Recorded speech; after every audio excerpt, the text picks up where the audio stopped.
We're back with the Opie and Anthony show. It was cool having Lars before the break, calling just to say, hey, what's up? He's pretty psyched that K-Rock is back here in New York City. Trying to find Patrice's microphone. Try that one. You. There you go. Okay. Patrice O'Neill. Good morning. Paper, by the way. Patrice, I'm sitting. Goes, hey Norton, do this for me. And so he wants me to do this for him. It's a plug. Tonight, tomorrow, and Sunday, I'll be at the Stress Factory in New Brunswick. 732-545-4242. You mother. And then he just ripped up Patrice's plug. Oh, Jimmy. One of those days, man. Jimmy sucks. You really are a piece of garbage. You just sat there. I didn't even smell it on him. No. Oh. He sounds all sincere when he went into it. Man. We got, comedians fighting for plugs today, man. We got two heavyweights that are looking for you to go see him tonight. This is Fraser Ali right here in front of us. Patrice is here in the city at Comics, which is in the Meatpacking District, which is a great comedy club on 14th Street tonight, tomorrow, and are you there Sunday or no? You hear how his voice changed, though? Yeah, that's what I'm saying. I hear Norton. His plug was a little happier, right? Norton's the greatest plugger in history. Patrice is a great comic. And then it's like, at, Comics. Patrice will be lying in state at Comics. I really did talk mine up like it was Fun Times USA. But look, if you have a funeral or something, you're going to look at trannies in the Meatpacking District, you see Patrice You really first. should have just had a yippee to yours.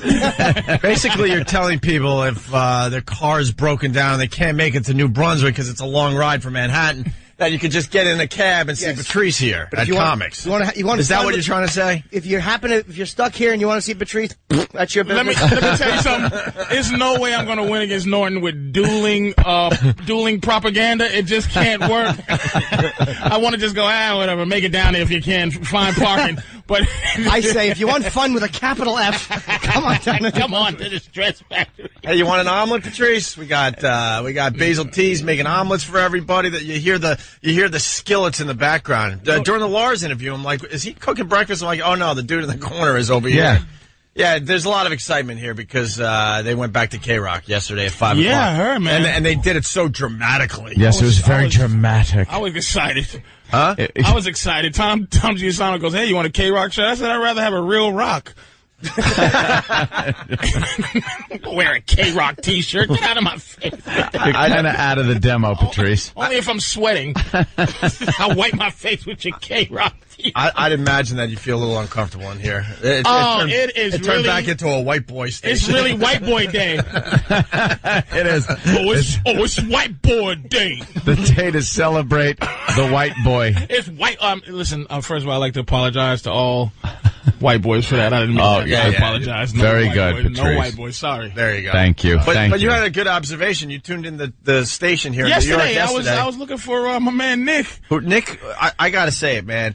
There better be a place for Nick DiPaolo in radio. He was unbelievable here in New York. And I know the company loves Ron and Fez, and they're trying to figure out what to do with those guys. Yeah. It's just when formats flip, things happen. People are shown the door. Like Ope said, it's happened in your career. Mm-hmm. It just, all of a sudden, hey, we changed. Bye. That's part of this stupid business, but Nick DiPaolo proved himself, though, as a radio show host. Yeah, he's really good, man. Yeah, Patrice turns on to try to hear Nick, and of course they had a bunch of production that went on for hours yesterday until the big 5 o'clock announcement. Yeah, starting at 9 all the way to 5. So what, 8 straight hours? It was like a big montage of just sounds and clips from movies, pieces of songs of all types of formats. And I heard some Jay-Z in there. Yeah, there was just a lot of different stuff. All I heard was subliminal messages like, there'll be nothing else, there's no more talk. It was like it was like a video game or something, right? Bye talking. It was some subliminal thing. Devil. I'm like, what is going on with Nick? About 12:30, I'm going, what? Where's Hey, like Nick? 1:30. I was calling in. At 5 o'clock. 5 o'clock. Nick? 5 I'm o'clock. I hear something racist. What's going on? There's no more talking. Did you hear Tom's announcement, though? Tom made the announcement, the pre-recorded announcement, and I admire it because at least he kept it funny and interesting. Oh, yeah. To the microphone. That tea time golf job was good. I was like, It was hysterical and delivered with such energy. Oh. With an energy only Tom could deliver. Oh, I've heard crib deaths reported with more joy. Yeah, the big moment finally was upon us after this dramatic production, and we got to hear this.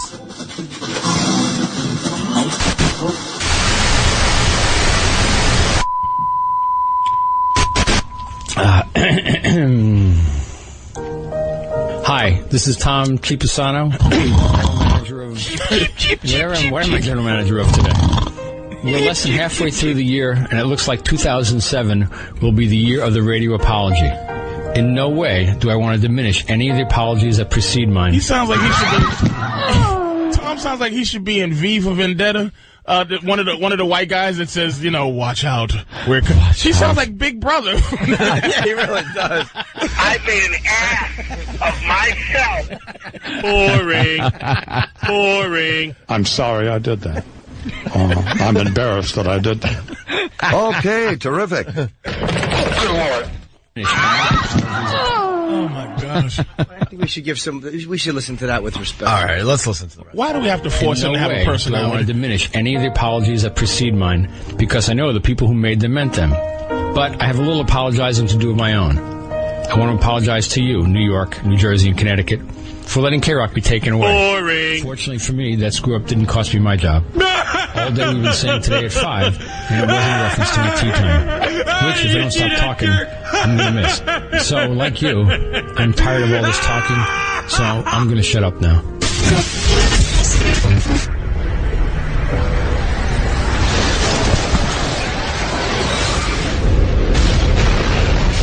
Stephen S. from Bayshore on the instant feedback. Hey, Opie, after hearing Tom's announcement, is the station changing its call letters to WZZZ? We're making fun of you. I actually disagree. I thought the boss did a good job. I want to hear the outtakes to that, because I'm sure. Yeah, can we get the outtakes, How many takes, Tom? How many takes? That had to take, I say, at least 5. It was 2. Oh, 2. Look at that. What was the big when screw you guys up? was funny, and when you're as good funny as I am straight, have at it. Oh, no, you did! What I want to know, if that was the good one, what happened during the first one? Uncontrollable laughter with Chris Tucker. Hey, our phones are lit. Everyone wants to say hi and welcome back to K-Rock. Carl Bell from Fuel. What's up, buddy?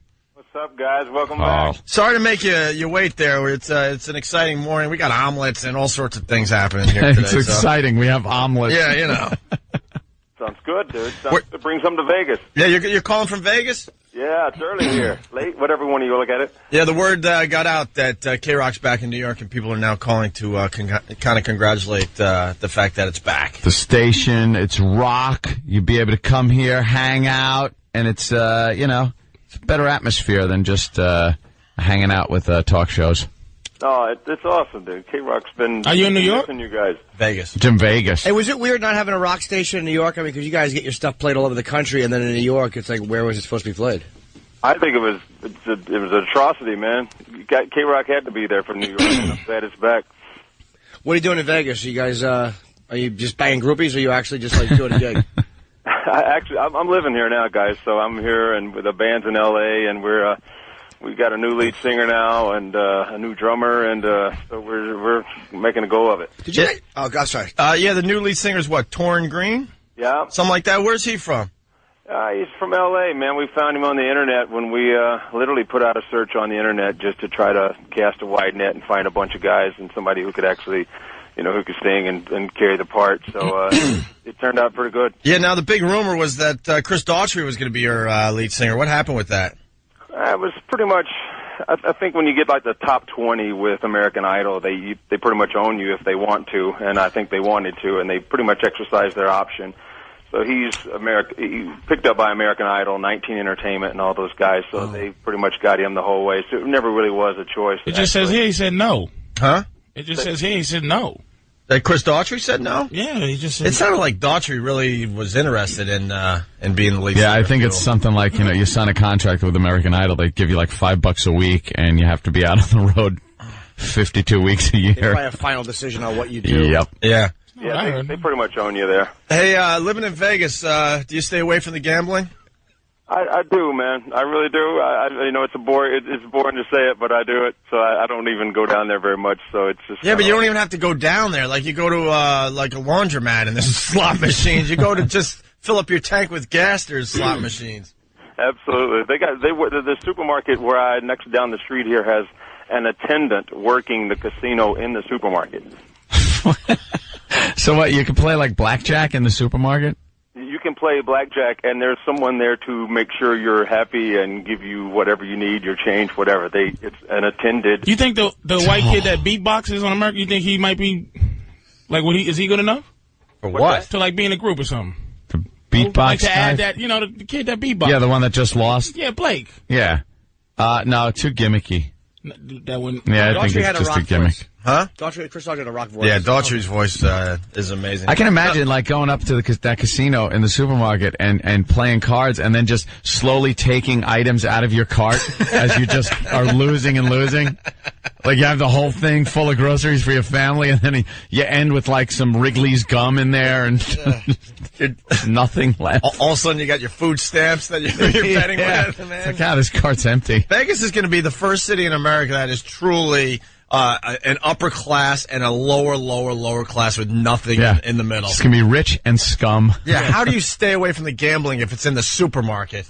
Well, seriously, I had a friend of mine had a friend of his actually had a habit, checked himself into a center to try to kick the habit, could not kick the habit, ended up selling all his parents' furniture, cars, everything, and ended up killing himself because he couldn't get off video poker. Jeez, video poker? Video poker? Not even a chance, Yeah, because I don't trust the video poker machines whatsoever. I think they have those things rigged big time. Vegas, great place to visit. I don't know. It's kind of odd that people live there. Yeah. But hey, it sounds like you got things together. It's all right, man. It works. I can get into L.A. pretty quick. It's cheaper than in California, so it's all good. Well, Carl, you guys are going to have to stop by when you get to New York. You got the new album, Angels and Devils, coming out, August 7th? August 7th. Correct. And you got the new lead singer. I got to be honest, I haven't heard the new lead singer yet, but I'm going to definitely check it out this weekend.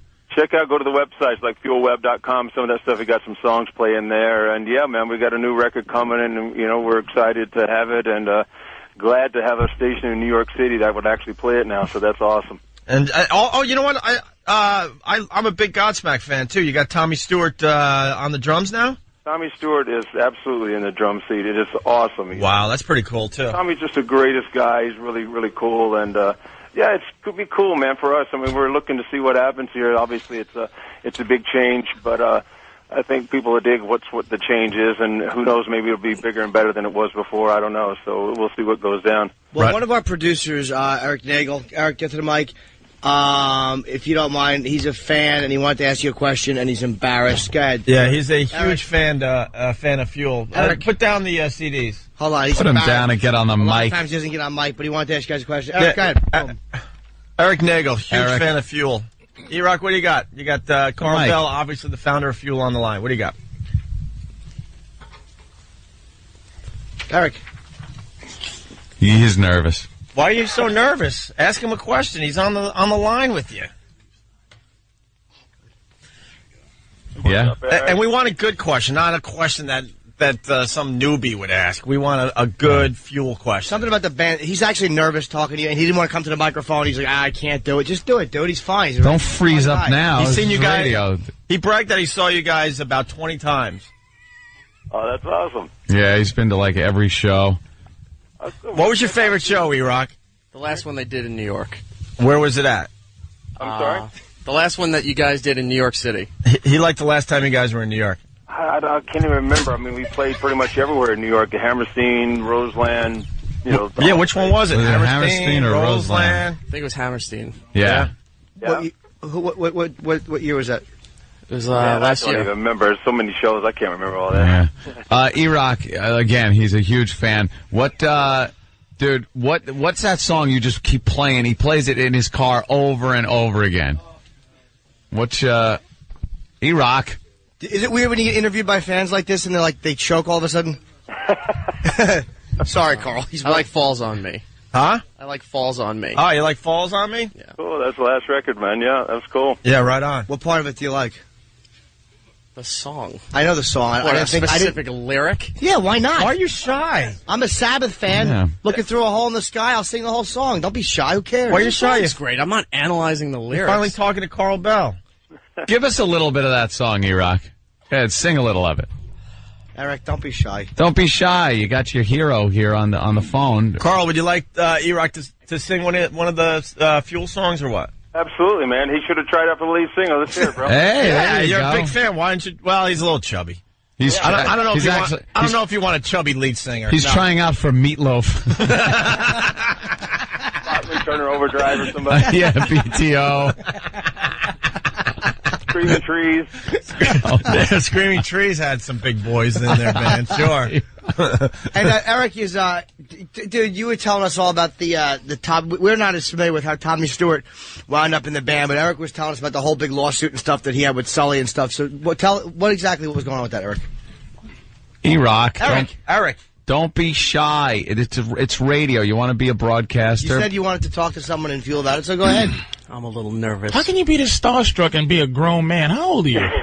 I'd like to actually know what happened with Tommy and the Godsmack thing. Let me hear it. Yeah, go ahead. E-Rock. I don't think I could do that justice. Why? Because I don't know all the information. Well, I'm not just give him involved what you with have. He's like a savant. Yeah. Yes. Spit it out, Rain Man. Just tell him you love him.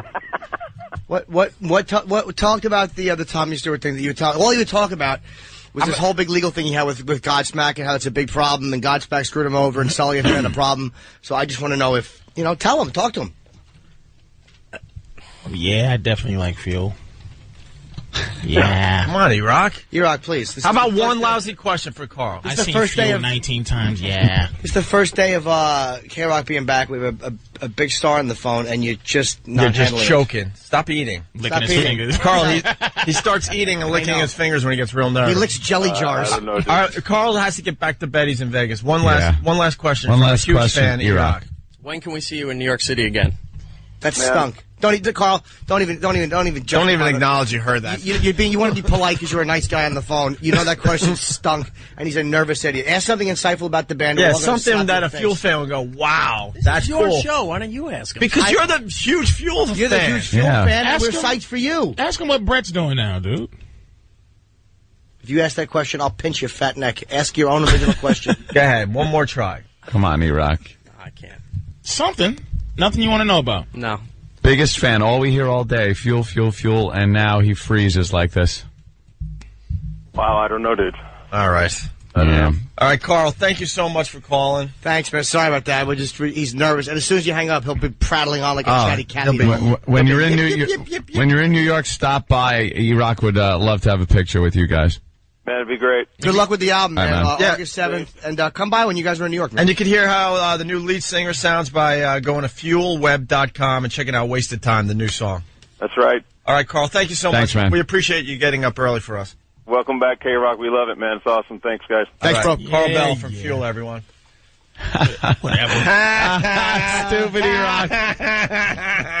E-Rock. We point and laugh at you today. Hung out to dry. Oh, wait a minute. Was he's not really a real He doesn't fan? know anything about him. What? Why do you think He knows nothing Do about you him. think if he was a real fan, I would have? Oh, He threw something at Sam with the camera. He just heaved something at Sam because he was so pissed. what was it? Fat-free something? It was a strawberry. Yeah, perish the thought you eat it. Oh, there it goes. We hung him out to dry, and he went into panic mode, man. I could see the sweat forming on your forehead. He's like plowing through the internet trying to find one song from Fuel so he could say that that's his favorite song. Gleason had better improv skills when Mr. Marshall walked in and saw him at his desk. I'm not. Was that uncomfortable, E-Rock? Oh, just a little. All right, we're going to go get some omelets. Basil Teas, right? Yeah. Oh, where are you guys located? 1171 Hooper Avenue in Toms River, New Jersey. Hooper Avenue in Toms Hooper's River. Avenue. There you go. 1171 Hooper Is Avenue, that Toms anywhere River. near comics?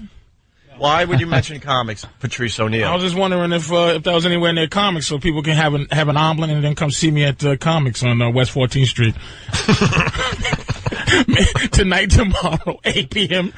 Today, 8 p.m. I don't know how to do this. Just Wait a a minute. studio full of whores.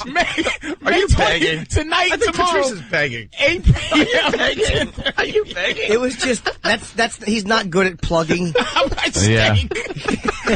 I try to do what Norton does. It's just. It sounds like you're begging. Yeah, bro. just go to comics.com. I don't know, comics.com. You're hilarious, but you don't know how to plug your own. No, what because do you you want want me to say? Because that Give out the phone numbers. He makes it sound like if you're not getting root canal, come down and see me.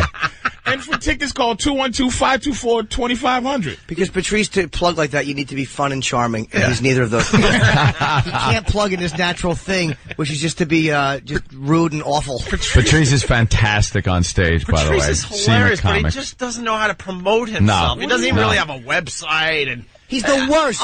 it's amazing. Hey, Patrice, we want to come see you. Why? For what? You're just the worst. Why don't you help me out? No, today it's Make Everyone Uncomfortable Day. It's some Let's Make Everyone Uncomfortable Day Friday. Yeah. Yes.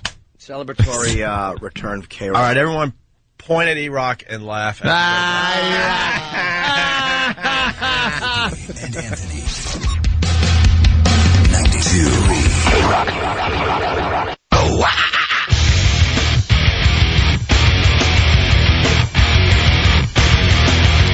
You're checking out the Opie and Anthony Show. Patrice O'Neill in studio playing comics here in New York City all weekend long. That's how you do it. So you got to get the excitement out. Yep. Come on, baby. Come on, baby. Go see Patrice at Come on comics. down. I got to get famous just so I don't have to say, come on, baby. Yeah, you never want to have to say, come on, baby. What's the number? Do you have the number, Patrice? He doesn't. I do. 212-524-2500. Visit the website, comixny.com. And it's a new club on West 14th Street, just east of 9th Avenue in New York City. It's a beautiful club, too, man. I've done a benefit there. It's a really nice club. Haven't been there yet. Our phone number, by the way, I think it changed.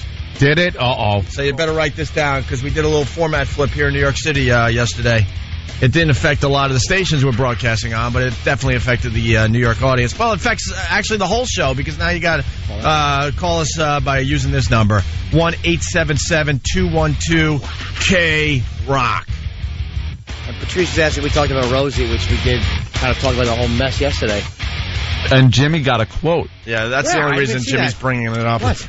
I mean, One of the articles in the New York paper starts with Jim Norton. What?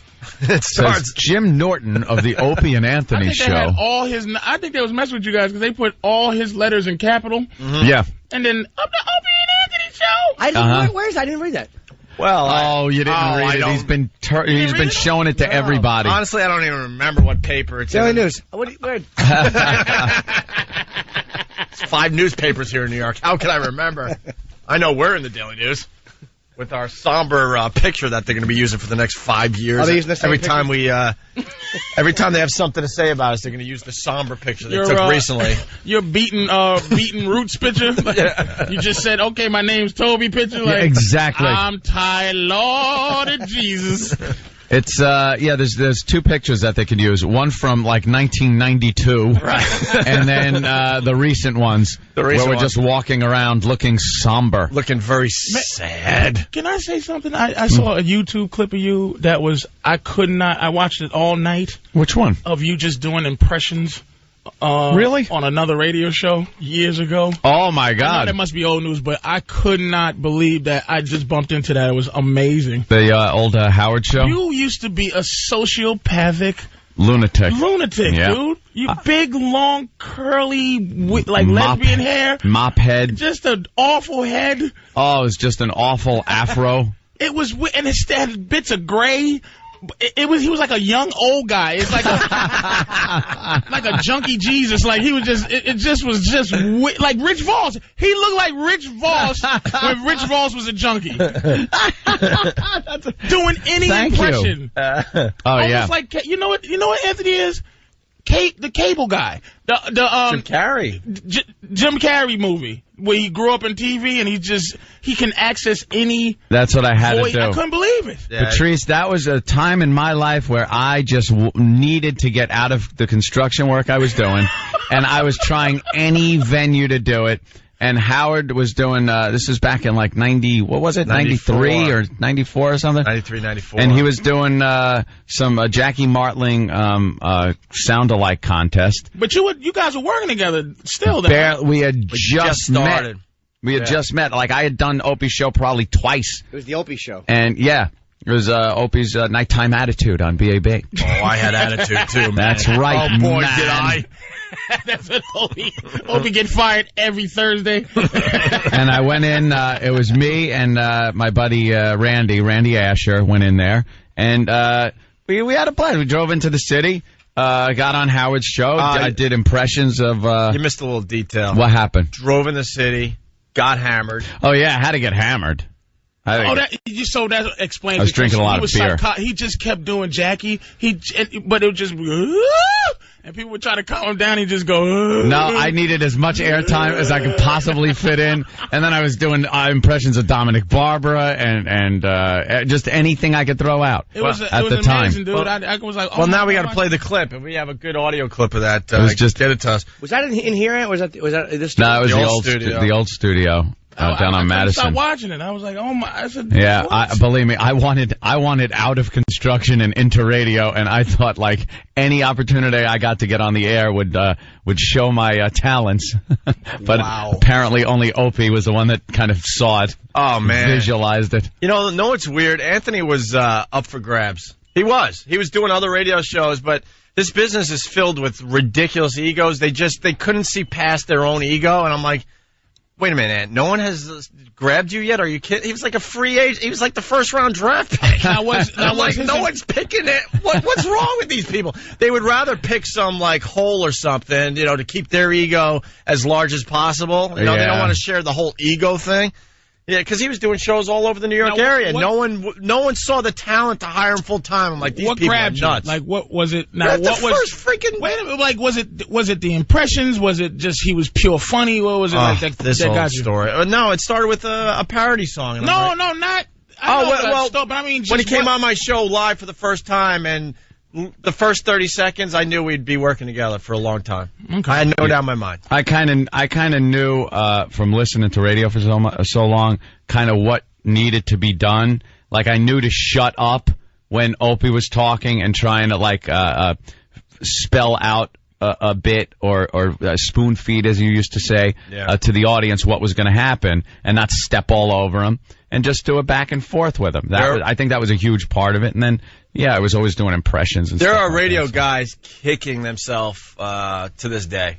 To this day, they had him in their studio doing their show, and they're like, just a bunch of dopes let him leave. I mean, the first time we were live in a studio together, I'm like, I ain't letting this guy leave. Sorry. I basically gave my 2 weeks at BAB and said, look, we're moving on. And I didn't even know if he was a serial killer on the side. He might have been. And you just put all your clothes in that knapsack, the runaway knapsack. That was pretty much it. Threw my tools out the window and a scarf wrapped around a stick and said, "Where we going?" I was in radio at that point. That was it. Hey, we got Bob Kelly on the line. Very exciting morning. There's an energy around this place today. It's Bobby. Hey, Bobby. What's up, boys? I was just gonna babble about something stupid, and Anthony saved me with your Bob Kelly. But hi, Bobby. I broke my knee sound. You should have. When I first heard the magic with you guys, before I knew you, was when I heard the first show, and they're going back and forth. And Anthony does a George Burns impression. All right. And shut up. All right. We used to roast. Oh. Listen. It was our first show, and it is horrendous. Why haven't we heard that? We have. We've played it over at XM. We've attempted to get through it numerous times, We're up and to we 6 can't. minutes in, something like that. The two of us just cringe so badly. Anthony was under his jacket. Literally, he was hiding under his winter coat. It was like an Ichabod Crane. There was no head coming out. I couldn't look at anybody. I just. Patrice, listen.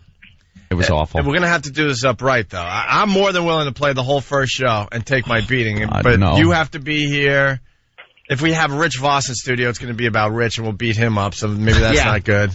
Maybe Colin Quinn. We got to get the right people, and we'll play like our first show. It's only a 15-minute tape. I was just playing music at the time. I was just happy to be there. Let me tell you something. I was so happy to just be doing radio, and I'm all like, there's too much energy there, and I'm like laughing too much. I like that. It is so. Shut up! You don't. I don't. Where did you find George Burns in the look, man? It was the Rolodex. It was one of those. Because the guy was still alive at the time. He was still alive, and he was in the news that week because I think his 100th birthday was coming up, and it was just so embarrassing because I had him singing an Extreme song, and it was just. Was it just bad, Norton? No, it was good. It was like one of the, he's like, I wonder what it would be like if George Burns, and I said, you know what? I've also wondered what it would be like if George Burns. That's what he prefaced it with, like, I wonder what would happen if. Did you turn around and put a George Burns wig on? I had to put the cigar in my mouth. On radio.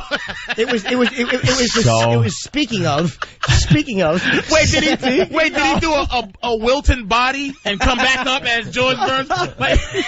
Did he do a smoke disappearing and come? Look, this is how bad it is. I can't even listen to you guys mock it, and Patrice hasn't even heard it. It just shows you how far we've come. There was a time people loved Winger, and it's so embarrassing. He kept saying, "Yeah, right." Yeah, right. It was very happy. I like the. All right, Jimmy. Just happy to be there. Jimmy, I want to slap you silly. I like the happy. You don't. Uncomfortable Friday or something? Didn't you proclaim it? Yes. I'm sweating. Wait, let me ask you. Was you going? Ooh, boy, this might have been a wrong choice. Opie was going, hey, it's Opie's nighttime attitude. Shut up. I don't think his voice changed yet. And I was already 30. I can believe I was 22. Where'd your anger come from? Did you get robbed outside the radio station? Where did our anger come from? From idiots like the both of you. Just mocking. Hi, everybody. I was happy to be there. Ant was happy to be there. What happens is management just beats you down to the point you just get to be an angry soul. Yeah.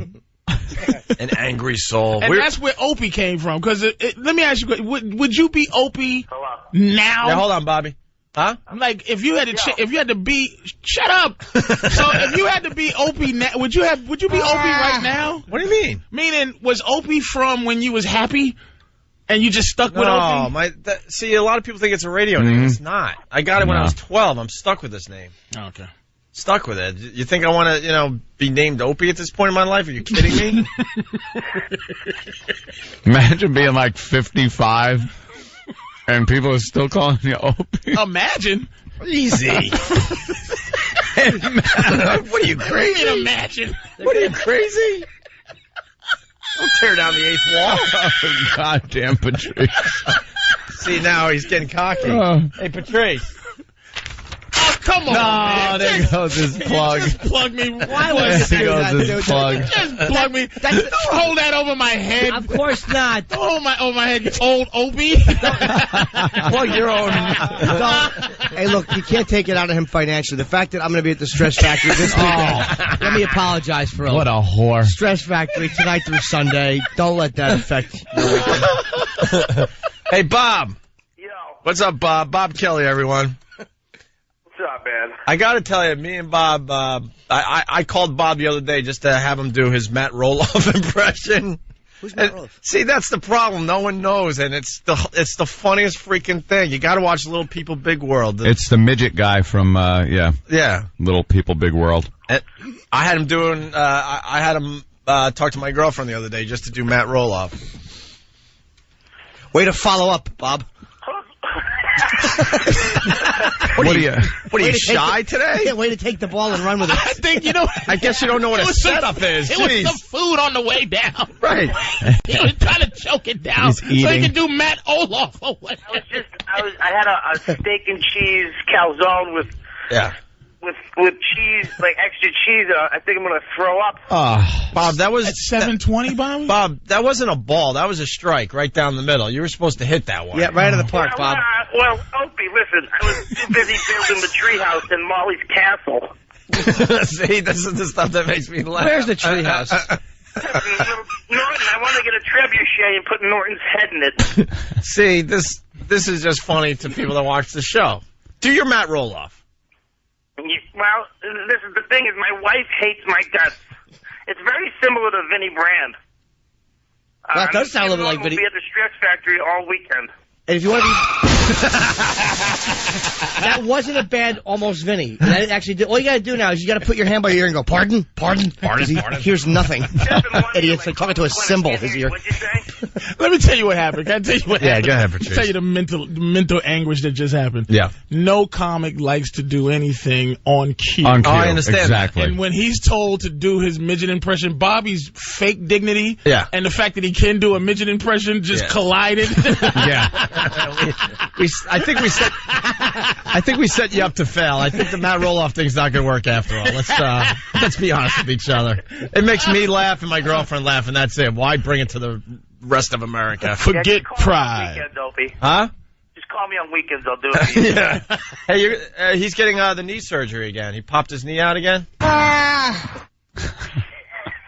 But Bob, you're gonna get it taken care of really good now, right? Officially, right? No, the guy who did it 2 years ago apparently. Did they screw the surgery? They didn't do the surgery right. Oh well, listen. Well, everyone knows stomach? Bob Kelly popped his knee doing the touch football. I didn't hear you, Jimmy. That's I'm sorry. okay. By the look, I know you had a doozy and you were very happy with it. I didn't hear it though. I said the surgery didn't go right. They were supposed to staple the stomach. Oh, sorry. From Tourgasm, Bob. It was on video and stuff. And you got the surgery, and what happened? They used like an old procedure? He did it. The guy did something they did on shoulders around, Leeches? 20 years ago. Wait, he did shoulder surgery on your knee? Yeah, they did something on his shoulder around 20 years ago, and it worked for 9 months, and then it failed, and they stopped doing it. But this guy did it on my knee 2 years ago. But apparently he wasn't a doctor. He stayed at a Holiday Inn Express the night before. Yeah, where'd you find this doctor? What's wrong with you? I found him on the internet. You did not get your doctor from the internet. Well, it had like a cool logo.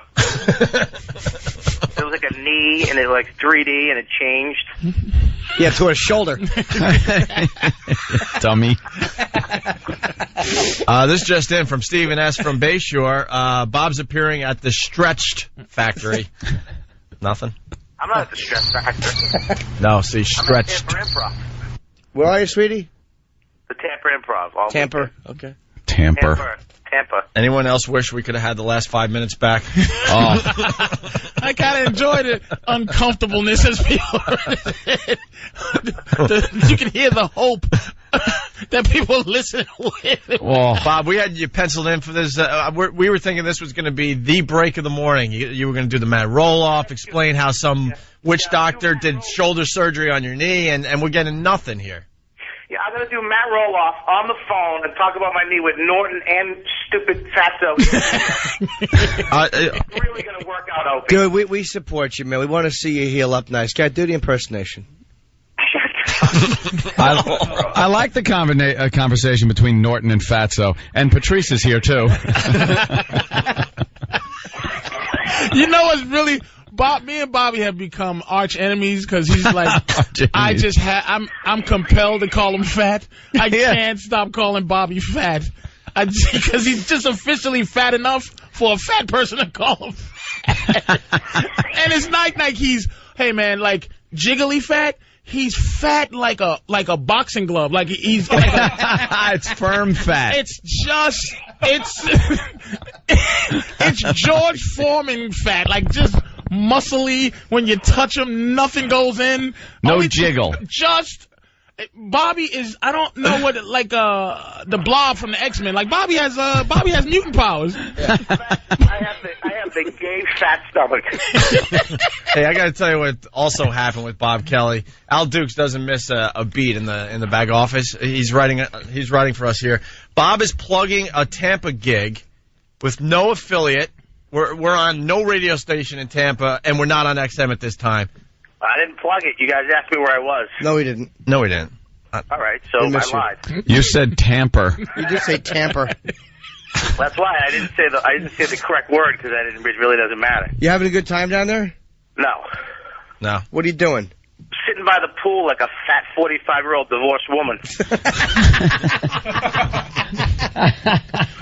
A little white stuff on his nose. And it's not sunblock.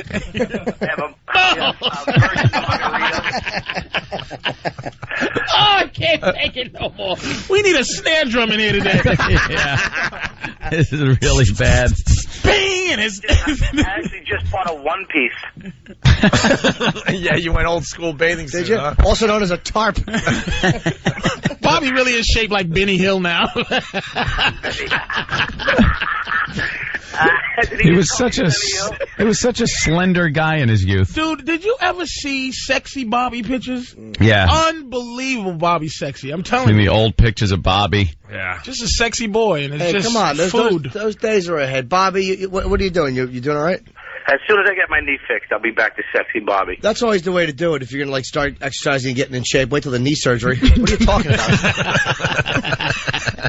Do you hear him? That's the worst time you can do it. Well, when I'm laid up, not moving, like some sort of glacier, then I'm really going to start. The stick-to-itiveness is going to kick in. And he can't get the stomach stable because it's his heart is the Hoover Dam. I do the hey, you do the what's up, Bob jab. You got to kind of jab him in the stomach, and it hurts your hand. He's made out of steel. Hey, by the way, hard fat. Somebody's a bit slow out there. John from Buttville. Opie, did you just say shoulder surgery on your knee, on Bob's knee? Yeah, they did a shoulder surgery thing on his knee. On his knee, yep. When are you going in, Bob? I got to go Tuesday. I got to go Tuesday morning. Did they put you completely under? Have to. Yeah, they got to put me. Yeah, I think it's an hour and a half surgery. I thought maybe some kind of local. They just jab your knee with some needles and you're awake and they're talking to you. Now they put you right out. Yeah, it's crazy too. You're still on traveling virus and stuff, right? Yeah, I have 2.5 weeks to get my knee back so I can walk. Well, that's great. Hobbling Bob. He's going to whale me out there. Hey, Jimmy, why don't you give away tickets to the Opie and Anthony Comedy Tour? Okay. If you call up, if you're the third caller, what you do is you get a stick to smash Bob's knee with as he fucking... Oh, God. Well, at least you left the G off of ing. When bombing with an improv, get it dumped. It's going nowhere anyway. No, we got 8 or 9 of the comedians you love from the show playing Jones Beach, June 16th. That's the next date. Yeah, so... we got the O&A Village with karaoke and I think a video confessional booth and all sorts of stuff going on. Yeah, Patrice, myself, Bobby Kelly, of course. Stephen Lynch is on that show. They're great shows, man. Louis C.K., Otto and George. And, if you call up right now, you get free tickets for Jones Beach, June 16th. And go to Virus Tour on MySpace for all the info. Yes. All right. Bobby, thanks. Have fun in Tampa. See you when you get back, bro. So we'll give away the tickets to the show. Poor dumb Bob has to have his leg surgery again. I feel bad, dude. I mean, I'm telling you, he's just talking. This has to be the worst thing in his life. I tease him about his fat, but it's just sad. You see it in his eyes. Yeah. Bobby looks like the inside of a clogged artery. Like.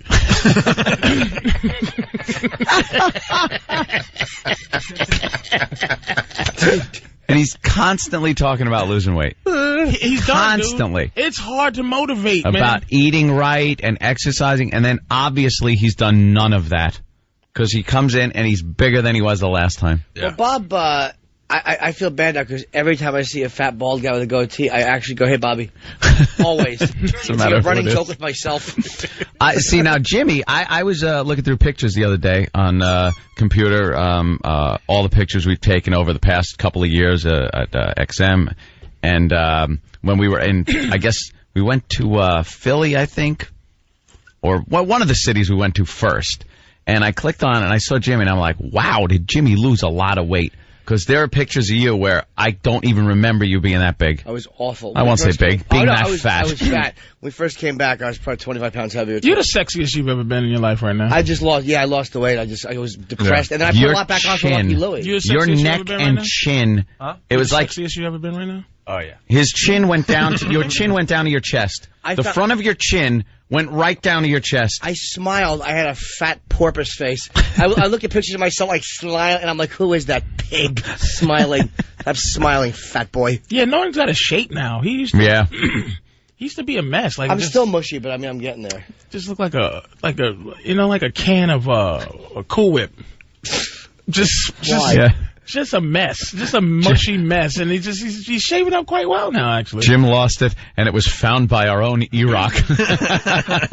You know what? E-Rock is shaped like old Norton now. Oh, Norton. He has that fat man's hump on his back too. Look at Patrice is giving you a beating. Are you going to take that?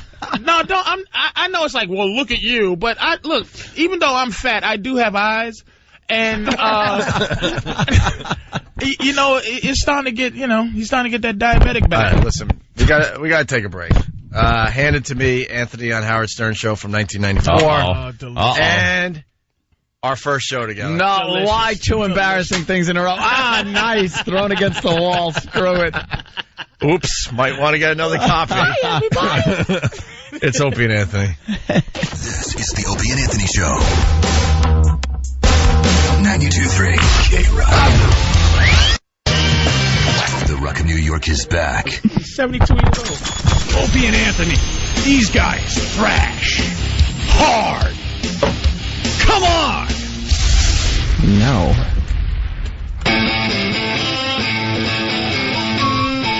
Hey, good morning. A lot of energy in the studio today. Yeah.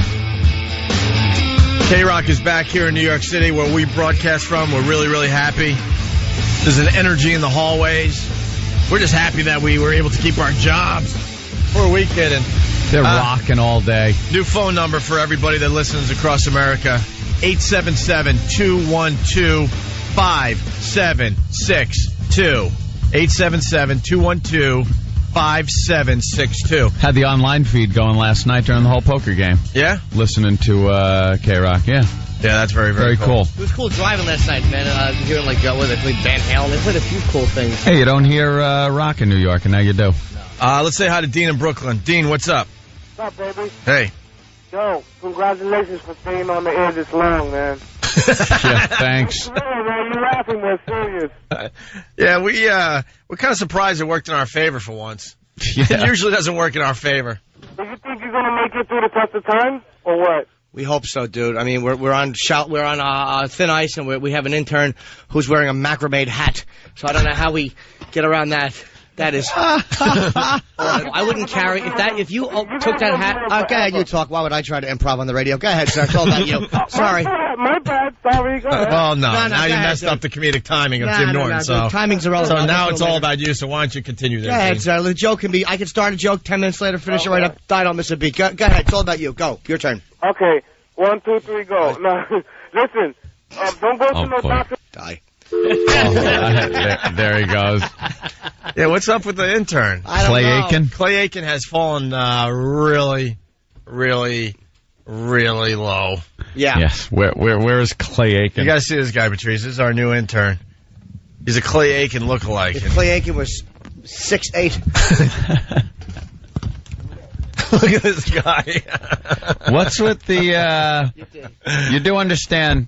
It is going to be 90 degrees in New York City today. I told you to sit down. Oh. Yeah, you better stand up. Kenny doesn't like when the interns sit. Yeah. Yeah, that's the celebrity couch. Oh, sorry I'm not a celebrity. Oh, Kenny! That's right. That was the Beat It Stupid from the intern. Can't you smell? You just smell his little white boy arrogance. Just you can smell his little. You just like to smack him upside his head with his enlarged pituitary gland because he's 13 and he's 9 feet tall. Yeah, how tall are you, man? 6'1.5". 6'1". All right. Yeah, he's tall. He looks taller than that. Still growing too. He's really tall. He's a kid. He's a kid. So, Jimmy, you got a question for him? Just the hat. It was just a very hot day. Not that that's not a great hat in 1967, but I'm just wondering why you wear that hat looked like Sam's hair. He has a Sam's hair hat on.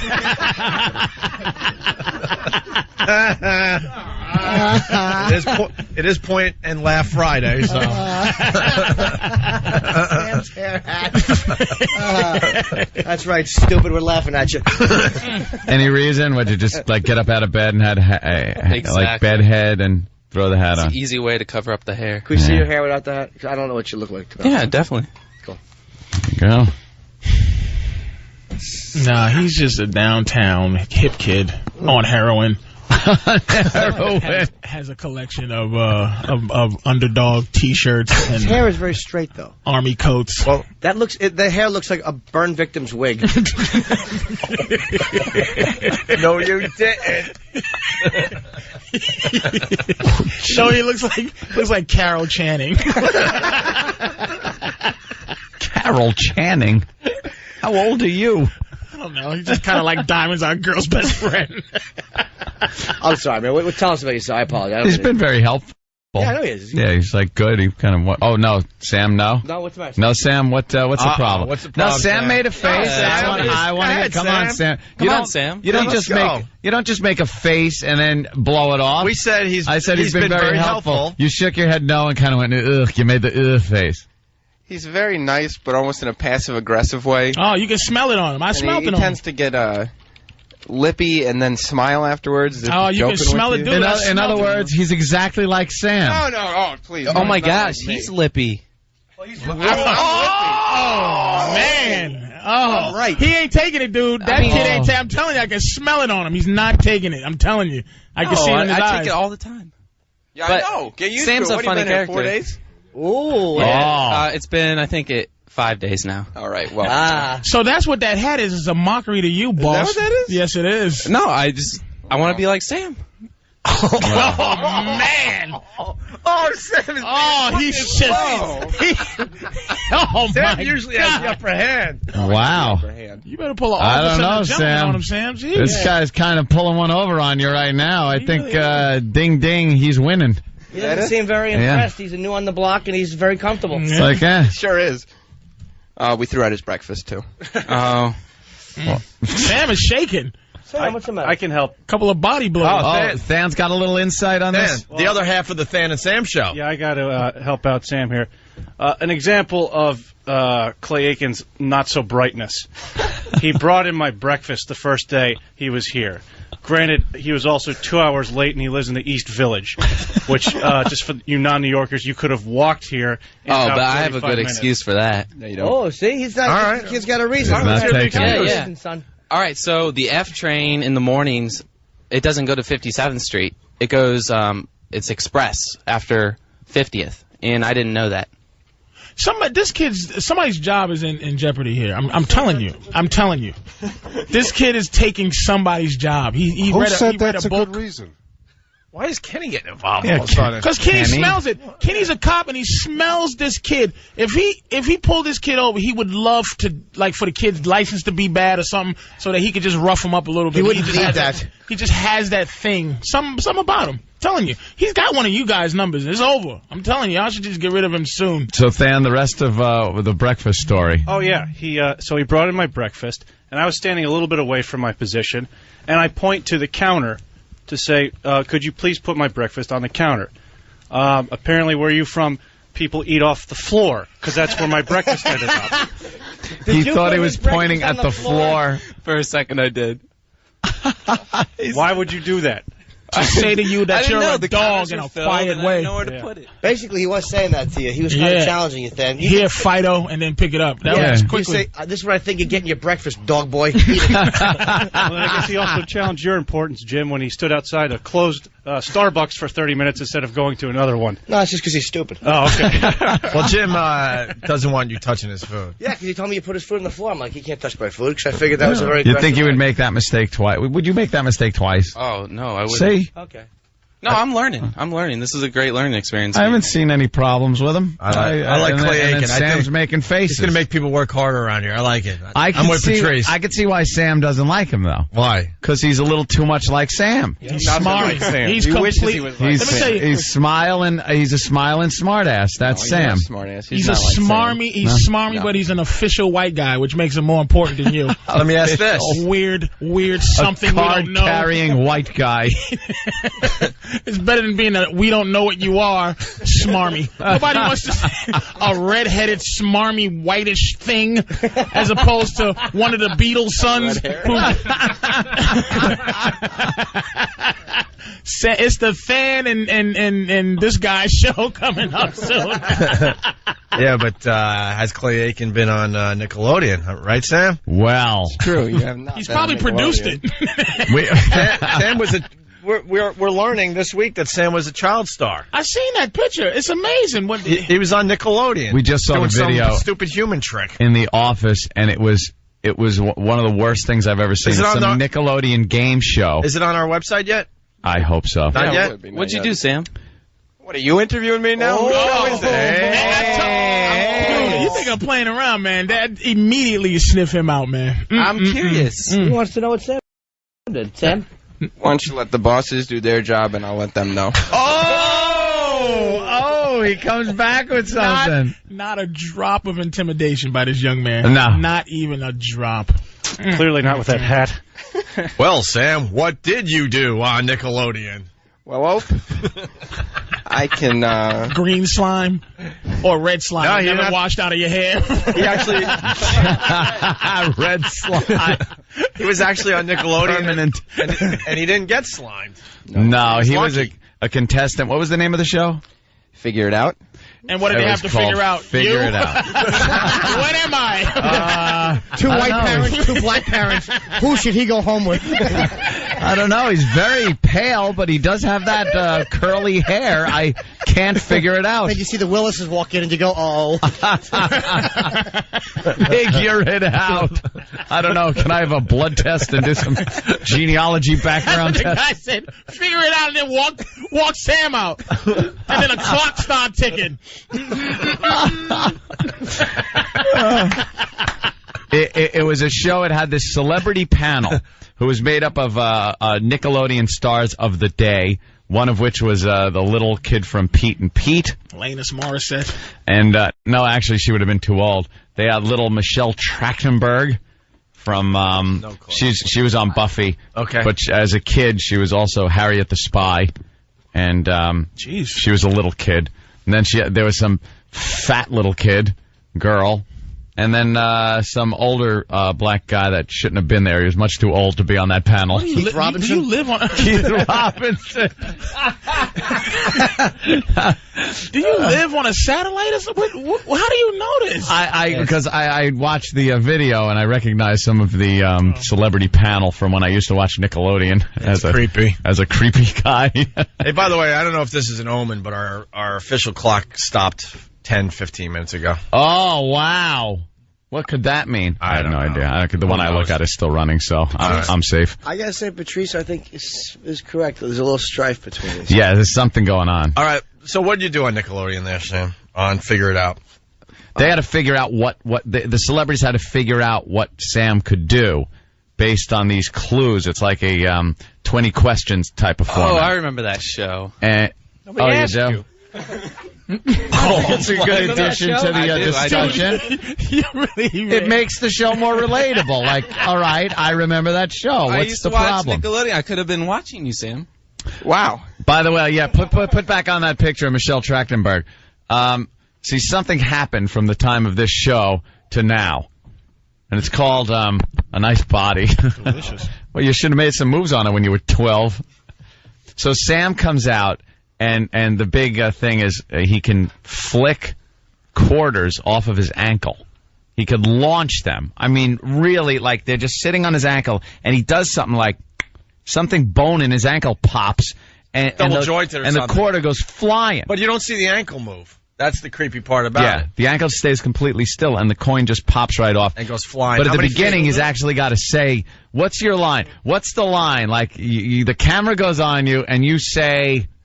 Hi, I'm Sam from New York, and I can flick quarters off my ankle. But he's such a little boy. It's hysterical. But it's still stupid Sam. He's like, hi, I'm Sam. He looked adorable, though. Oh, you just wanted to tussle his He was hair, like a but it's little impossible. supermodel kid. It's impossible to tussle. You'd get your fingers caught in it. And now he's him. Like, back then it was like, boy, you wonder where are they now? And he's nowhere now. Like, What do you mean? I'm going places. And you had a big mouthful of braces, right? Yeah, braces. Yeah, you had braces. Yeah, braces. He looked like a typical kid you'd see on Nickelodeon. All American. Yeah, all you still American, do the, rosy quarter cheeks. thing? It's not nearly as impressive. Why? I can't shoot it far anymore. Age. That happens with age. Yeah. You really can't shoot it as far. Yeah, black people got weak ankles. Is that it? You should think that's part of his heritage coming through. You should get the Tommy John surgery so you can do it again. My ankles move. You can see them. Yeah, well, you could probably... Wow, look at those ankles. My God, what's going on there? Oh, you should get the Mabel King surgery. It's got an extra part on his body. Nothing? What is Jesus. that? Thought at least Jimmy would have laughed at that. Ew. All right, just hold on. Yeah, do it. Oh, that's his ankle That's popping. creepy lab creation, Sam. That's his ankle cracking. How'd you even find that out, Lonely? At 12. No, because I can move my ankle. It's just, what parts of your body you can move. Oh, God. You know what else he was doing at that age? Some other double-jointed move that he found out he could do. Click. That you wish you could do at home. All right. And it wasn't powder. Are we done with Clay Aiken? Yeah. I don't even know Clay Aiken's name. I don't think we're going to hit. This is not the last one. Evan? All right. Oh, you think he's interesting? Wait till you meet Jared. I don't know. I see. Wait, is Jared I see here today? you. No Jared today? I see you working your way onto the staff eventually. I just kind of see that. Look at Travis shaking his head as he. You know what? No? I don't even think he looks at Sam with any he kind of dusts his. I think he looks at Steve and goes, "I can do that." Yeah. Steve looks at him too. Believe me.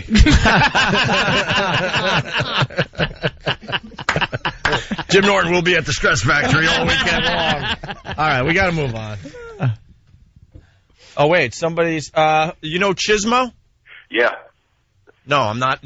You should know Chismo. You're Chismo. It's you. No, I don't know Chismo. Oh, okay. Who's Chismo? Me. Yeah, we all know right, it's who you. are you? I'm the overnight board office at K-Rock. Oh, okay. I'm sorry. What's up, Chismo? With the green hair. Yeah. Oh, yeah. What's up? Yeah. I just wanted to say, I've been working the overnight there for a while, and that F train stops on 57th Street. I've taken it on numerous occasions. Oh, that kid was. I saw that kid walking his first day. Comment? Well, if you want to ride it this morning, if you want to ride it tomorrow morning with me, you can be happy to. I guarantee it did not go to 57 today. I'll back up Chismo on that. I see it. Wow. Oh, Trav is getting involved. Look at they're all jockeying for position against him. Check it. I swear. I'm on the F train every single morning. Tomorrow is Saturday, by the way, on Memorial Day weekend, so I don't. Maybe the trains have a different schedule. Yeah. But I think Young Evan's Thanks, point. Chismo. Thank you. Young Evan's point is that he didn't care that this guy called up. He had no respect for the board op. He just said, "Go ahead, you No, ride it with me. whatever. Folks? I'll be there. Ride it with me." And then you could tell that they all feel a little threatened, the staff, because they're all throwing in their own barbs. Do you smell it? Do you smell how they gathering around sort of thing? Yeah. Meanwhile, Jared, they don't care. They don't. Because they know Jared is It's not necessarily throwing in on barbs. It's the fact that he was 2 hours late, and he's trying to blame 2 hours on missing one stop on the subway. Listen, let me tell you another thing why they're angry. It's almost like when the television shows Jump the Shark and bring in a little kid. He's the new little cute kid. Right. Welcome, that's Oliver. cuter than the other. He's Oliver. Look at Travis used to be cute, but now he got this full dirty beard. And Travis's hair is not as sexy because it's falling out. Jesus. Yeah, I wish. Sam has mattress stuffing for a head.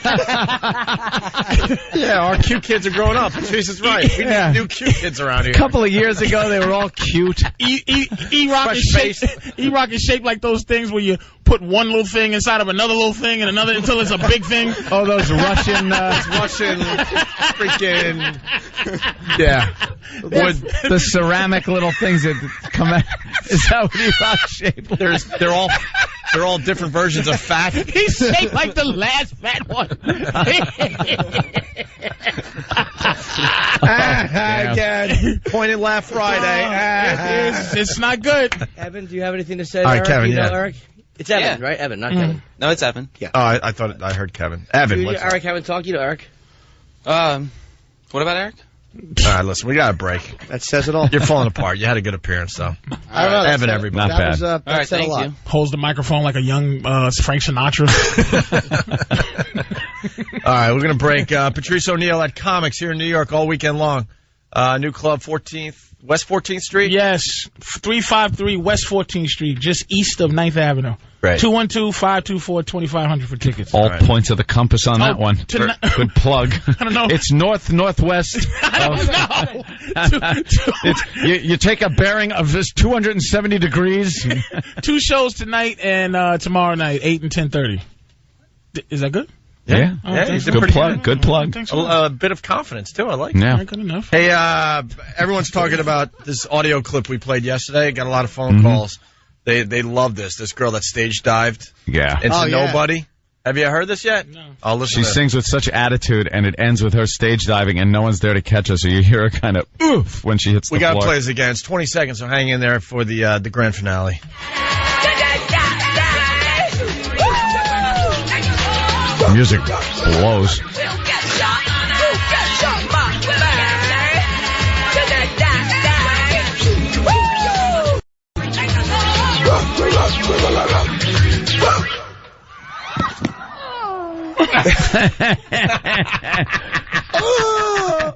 Here, Here it is, isolated. Yeah, It's a little louder. Listen to this. we have the amplified. The video's up on our website, version by the way. Of just the fall. Here it is. They just all backed up and They backed up. She jumped, and she just hit the floor. That's the noise Bob Kelly's floor makes when he gets up in the morning.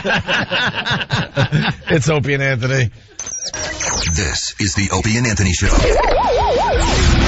92.3 K-Rock.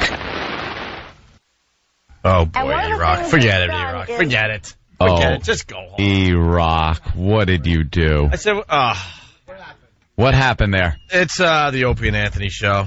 Rock. Well, a lot of people are calling in saying, the stage diving chick losing her breath. Yeah. She stage dives, hits the floor. Yeah. It reminds them of the grape stomping lady. Oh, one of my favorite So videos we don't need ever. the big setup. So after the dramatic coming back to the show promo, it was supposed to be grape lady.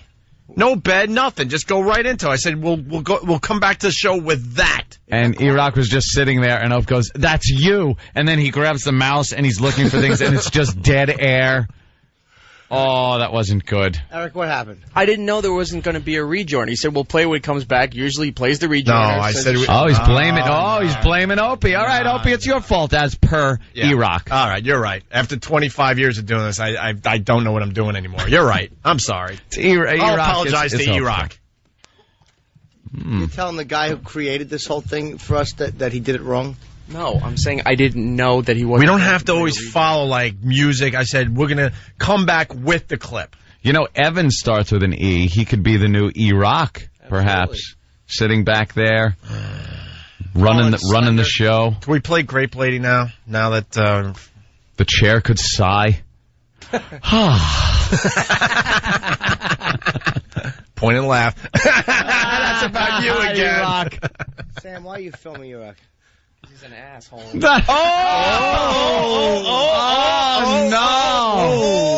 No! Could E-Rock just have made the dump sheet for the day? He did. I believe he did. Ass wasn't strong enough. Yes. So E-Rock, he put like the underscore, but the whole word did come out. Yes, it did. That's all I'm asking from E-Rock, by the way, for him to fight back. Fight so back I say a little bravo. bit. Bravo, Hey, E-Rock. all right. Well, what happened? See, he doesn't like Sam filming him like that. And E-Rock, Well, these guys get really excited when E-Rock's getting abused. That not only do they enjoy it, they want to make sure they have it on film so they can enjoy it at a later date. Yeah, you know what this is? This has nothing to do with the internet, websites, or YouTubes or anything. This video is like the gag reels they put together during TV series for the Christmas party. And these guys all get together and edit together this E-Rock video and just sit at someone's house drinking some beers and laughing at E-Rock. Yeah. Whenever Wonderful. anything exciting happens, I'm supposed to video just in case. That's all I'm doing. So anything involving E-Rock gets taped? Sometimes exciting things happen with E-Rock. All right, listen, screw the grape lady clip. Who gives a crap? We've all heard it and seen it a million times anyway. They can't stand him. Well, E-Rock, I don't like the fact that they were filming you when you were being scolded. I mean, you did humiliate yourself and the show. But I don't understand why they had to film you and you're scolding. Yeah, I think it's pretty obvious why they're filming me. Why? Why? Because I was going to curse again. Because I effed up.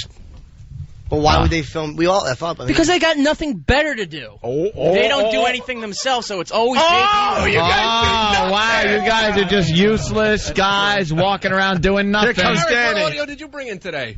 Hey! I think that hump on his back. I think that hump on his back is moving. And we're also on time every day, Eric.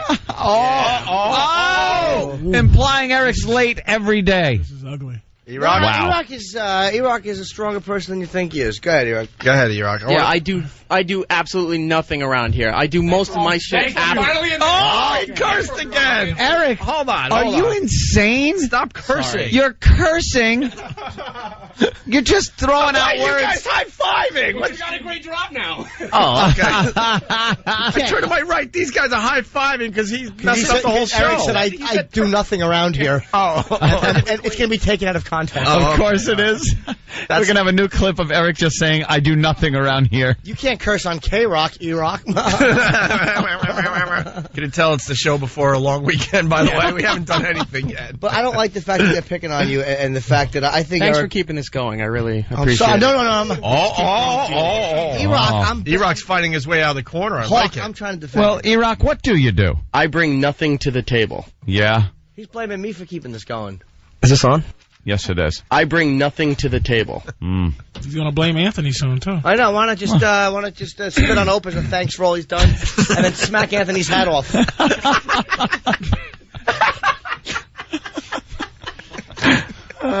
All right, listen. Stop filming E-Rock. Jesus. These guys are twisted.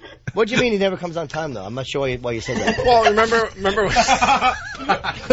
This is Danny. Danny never says anything. Remember, Jimmy's not keeping this going. No. I'm trying to get to the bottom of this. No, I understand what you're trying to do. Just get some facts out there. I'm not good. I don't know. I'm not good. E-Rock is glaring at me. Well, I mean, I remember Eric was being scolded for a while for being tardy. And I think if that was anybody else, that would have been a nice swift kick in the pants to show up on time. And apparently I guess it didn't mean much to Eric because he still consistently shows up. You know? Are you saying he gets special treatment around here? Oh. No, I'm not saying that, but he still comes late every day. Oh, Danny, good. Is it Way to that? get you out of that one. Here's what E-Rock can do, though. E-Rock doesn't have to report to the office where everybody else is. He slips right into the studio. And what do you use, a side door? Which door do you come in here? Through the booth. Right there. So you go in, so you don't have to pass by the office. Yeah, because I don't want to talk to them. But is it that, or is it that you're coming in late and they know if you pass by that someone will see you're coming in late? No, there's times I walk past the office. I just avoid when you're on time. No. No? I'm getting yeses from everybody. Of course you're else. going to get yeses. How come you don't want to talk to them? Hey, no, and ask him which one he hates the most. You know what? That's a good question by Patrice. Which one would you say you're That's the angriest? not relevant But right we'd now. like to know. No, like which one? Oh, it's which totally one, relevant which right now. one, if they left, he would now walk by the office when he comes in the You would morning? breathe a sigh of relief, like, my day's going to be a lot easier. Yeah, Eric, who do you hate more than anybody else in this They place? give you a beating, you should give them a beating back. Let him know. Don't be shy. Who do you? Okay, not hate. Don't use the word hate. That's a strong word. Yeah. Who do you loathe? Yeah. Whose death would you smile at the fastest? Oh, he just chugged that water, too. Oh, boy. He knows, too. Of course he does. I'm not going into that. Why? Because I'm not going into that. Who is it? It's Sam, right? No, it's not Sam. It's not I Sam. said safe. All right. So that Sam's means safe. it is someone. Oh, boy. Sam is safe. Who's the biggest ball breaker? Don't ask him who the biggest Don't ask him that because that gives him an out. Yeah. Keep this question going. Who doesn't he like? Doesn't he like? Is it Than? No, it's not that. I know was exactly. close. I have no doubt in my mind. Oh, is it Danny? No, it's not Danny. It's Travis. It's Danny. Oh, yeah. Danny wins. Wow. Danny's actually feeling good about himself, and the other guys are disappointed. I was getting nervous. I was starting to think maybe it was me. No, Why you're Danny? a love. Why Danny? Yeah, why You can't Danny? ask him anything seriously without him screaming or getting in your face saying, I don't know. Well, because it's Eric. You have to. Oh, you almost dropped the F-bomb, I almost too. did. I caught What's myself. going on? So what's Eric is just saying, can't you just be serious for a second? Well, look where he works. I mean, he's got to understand the environment around No, here. I do understand How the come you just environment. can't take a joke once in a while? How come you have to get all I angry can all the take time a and joke, but everything a little every too personal? effing word out of your mouth is something extremely obnoxious, making you look like a total asshole. Again. Oh, boy. Again. But I don't Eric. find Danny to be that. Like, I'll talk to Danny sometimes. He has the personality of a stamp. Like, I try to get funny out of Danny. Like, tickle cutie. He's like, hello, no, Jim, where are like you a robot. He's not a crazy wild dude. That's weird. No, see, You see a different side Oh, of it. Iraq, yes? Go ahead, all Eric. right. Try not to drop the AH this time. Yeah, just Exactly. say a-hole, Why don't you go please. smack Tom in the face? Yeah. Why don't you just tell Tom you don't agree with his rules? Yeah. This is why I was saying I don't hate Danny, really. I don't. I like Danny on some level. A lot of the times I can't tolerate him, though. When I'm trying to get something done you or know ask what? him something Let me serious, explain I to you. never Oh, can get an answer. When you're trying to get something done, so it's rarely. In the thesaurus, that whole soliloquy he just said means hate. Yeah. Right. Yeah. Yeah. That was It's the hatred. definition of hate. That's just hate. In the Well, dictionary. how would you like me to treat you, Eric? How should I change my ways to treat you? Respect him is what he's saying. Give him a little respect. He works hard. He has to give me a reason to. Whoa. Really? You You're don't saying deserve he respect. doesn't even deserve respect. I've done nothing for you. Oh. Ever. You have another I've done nothing. Wait, Patrice, Cut out the for you, and we got a great clip. Patrice, I think, hit a nerve with Eric. He said, I want respect. He's tired of it. He wants respect across the board. New hostess respects? No? Wait now. That was kind of funny. It's like saying he wants respect. And Quasimodo wants respect. Iraq. Hold on, let Iraq say it, because he wants... He wants, in his new contract, he wants a refrigerator and cable up in the top of the church where he lives. The bell tower. Wait, what is Tom? Iraq. Why is Tom here? Are you mad? Yeah. What happened? Are we fired? Do you want Iraq to, We get nervous when you poke in out of nowhere. If Iraq doesn't like the rules, it's not a problem. See? Iraq, first of all, you let out a bad word, I think 3 times during your conversation. You do understand the rules of broadcast radio, Now don't you? stand up and apologize to the boss. No, you don't have to apologize. No, it is the era of apologies, and I think that's you right. owe... And you better be contrite and apologize to Casual Day Tom. Yeah. Exactly. Who took his tie off just to be In honor of rock and roll. Tom's really feeling the vibe. Tom's feeling the vibe of K-Rock. He took his tie off. And now it's not a talk station anymore. He took the tie off. Hey, Tom, why don't you take off your shoes and slide across the floor? Just take them old records off the shelf. I said I listen to them by myself. It's rock and roll Tom. Patrice, I took 2 T-shirts and sent them out to have them stitched together for you. You're a I take offense to that because I'm overweight. I'd like an apology. And it better be contrite. Tom has played this game way too long. Who are you kidding? Oh, yeah. I know that about Tom. In Iraq, not knowing what the rules of words are. Iraq, right, Iraq, I think Tom, the manual that was handed out, Yes. I think should be given to Iraq. We have to have him Again? read it, and then I want him to be quizzed. I want a quiz written up for him so he understands it, because obviously you don't understand the basic rules of broadcasting, and I think Tom deserves an apology. All right, get up, Iraq. Apologize to Tom. Make it sincere. And congratulate him on the format flip and all that. Mr. Chiasano, My name is congratulations. Tom. Mr. my father. Yeah, call him Tom. Don't humiliate him. Tom? And why don't you tell him to his face what you thought of his intro? Like you were saying off mic to all of us. Yeah, exactly. Just say it. He's right here. Yeah. Oh, man. Say exactly. Can I say something? You're going to make him make a manifesto. You could have avoided this. Now I have the cancer. Gee whiz, beating this poor kid down. No. What does cancer have to do with it? Yeah. That's the manifesto guy. What? Thanks. I watched the manifesto. No, thanks. I survived. Way to rub it in. Oh, uncomfortable for everybody now. I know. Way to go, Patrice. Put your golf tie back on, Tommy. I think Patrice's context was that the people are a cancer on society, and that's why he has to shoot them. Yes, it's always the manifesto. I was trying to paraphrase manifesto guy. Yeah. You know, so. All right, well, come on, fat face. Apologize. Oh, look who's calling you fat face. I like to apologize. See, I'm going to apologize. See, to let you know that can be done, Eric. I'm just getting trapped in this whole world of messing with you, and I'm here to say I apologize and I respect you, man. All right, I respect Iraq, you too, Iraq. Thanks. Your apology to Tom. Tom, congratulations on the format change, and I would like to apologize for the language that I've used on this broadcast.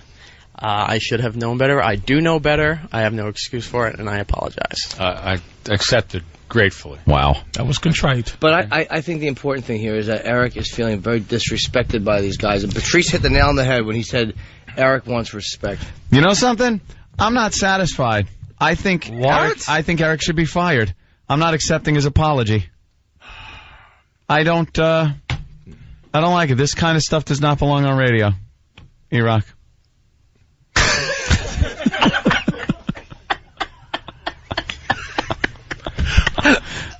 Guy used nasty language 3 times in probably 3 minutes. And he meant it. And he did mean it. Yeah, he meant it. Eric, why don't you say to Danny, not without cursing, without getting us thrown off, what you would like from him? Or what you would like. This is latent emotions, though. Yeah, it is. It is. It's been building up, and this has to be diffused, and the pressure valve has to be opened. He just wants respect, that's all. Yeah. He doesn't think Danny's light ribbing for what Danny thinks. He thinks he's light ribbing him and he's just doing his thing, but he feels disrespected by Danny. He feels like a target, even though we tease Eric. He knows that we like him. He doesn't know that from he knows I like him, at least I hope he does. But I think he thinks from these guys that they really think that he's a nobody and that they team up on him, and I think it does hurt him on some level for real. Yeah. I do. What we got? Is that Last true? word to you, Iraq, before we take a break. All right, I don't hate Danny. Not hate, but I think he hurts you. No, he doesn't take me seriously sometimes. That's the problem. See, that's when I actually have to get stuff done. What are you most getting of the done, time?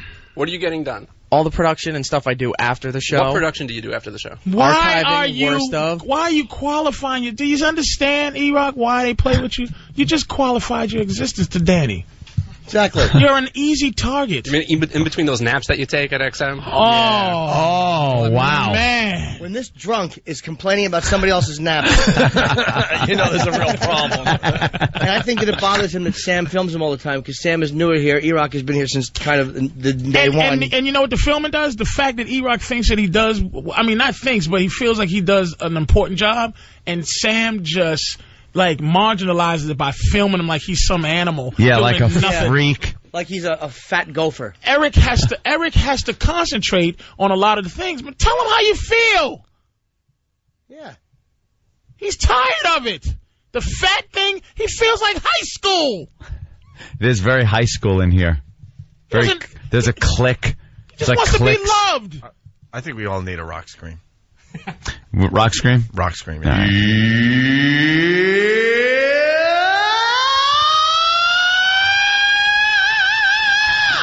Yeah. See? That made him smile. That's E-Rock great. has been here since we came back on the air. He went to lunch with Opie and myself in Soho before we were back on the air. And Opie was raving about this kid, Eric from Florida, is very good. I met him when I was... Where is he?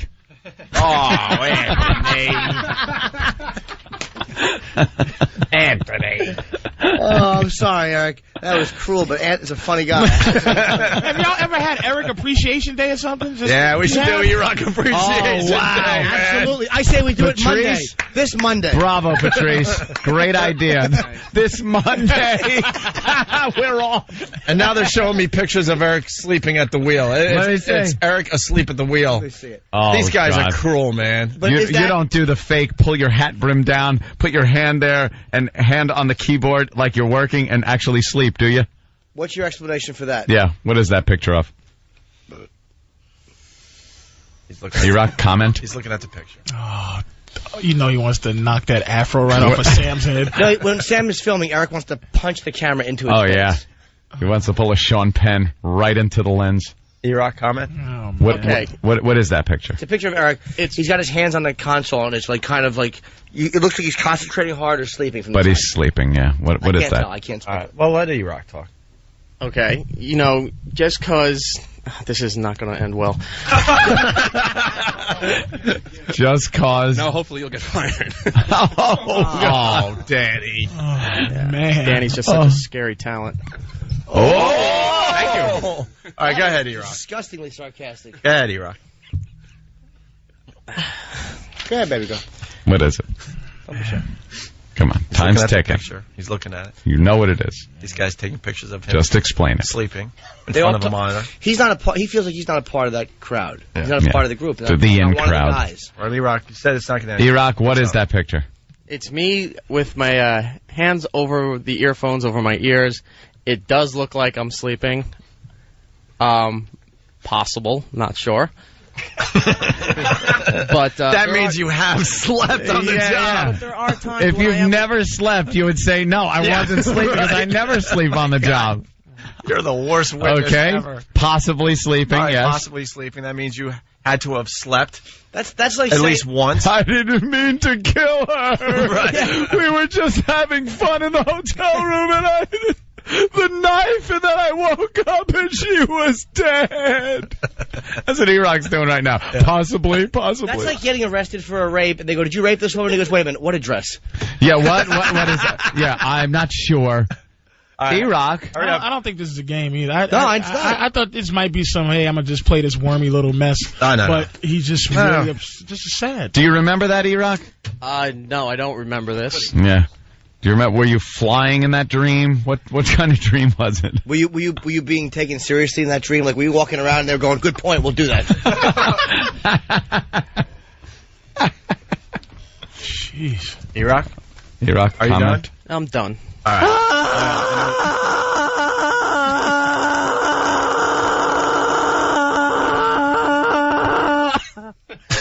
All right, listen, we got to take a break. Club Soda Candy with the big plug. We got Basil Teas here making unbelievable omelets. And the steak, unbelievable.